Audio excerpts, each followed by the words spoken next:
Karibuni ndugu watazamaji wa Kibenge TV, tunawakaribisheni kwa mara nyingine tena kufuatilia habari zetu za uhakika tuziletazo kwenu kwa muda mwafaka.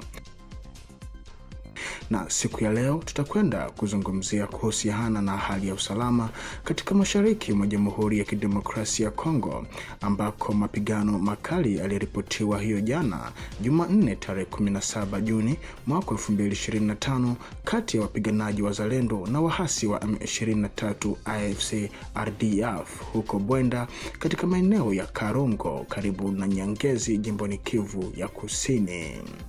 Vikosi vya M23 AFC RDF vimeanzisha mashambulizi ya hapa na pale kwa lengo la kuwafukuza wazalendo wapatikanao katika maeneo hayo, huku mapigano hayo yaliendelea hadi karibu na taasisi ya Weza, shule ya Kikatoliki iliyoko umbali wa kilomita 2 na kutoka kwenye kituo cha Munya. Ila wapiganaji wazalendo walifanikiwa kuwazuia wahasi hao na kuwafukuzia mbali, na sehemu kubwa ya wakazi wamekimbilia misituni huku wengine wakibaki majumbani mwao. Katika hali ya huzuni na majonzi kutokana na kupotea kwa jemedari wa wapiganaji wazalendo hayati Pierre Rukumeta Biriho, ambaye mazishi yake yalipangwa kufanyika leo Jumatano tarehe 18 Juni mwaka 2025, shughuli hiyo imehairishwa na kupelekwa tarehe 25 Juni mwaka 2025 kwa mujibu wa meya wa jiji la Uvira Bwana Kifara Kapenda Kiki,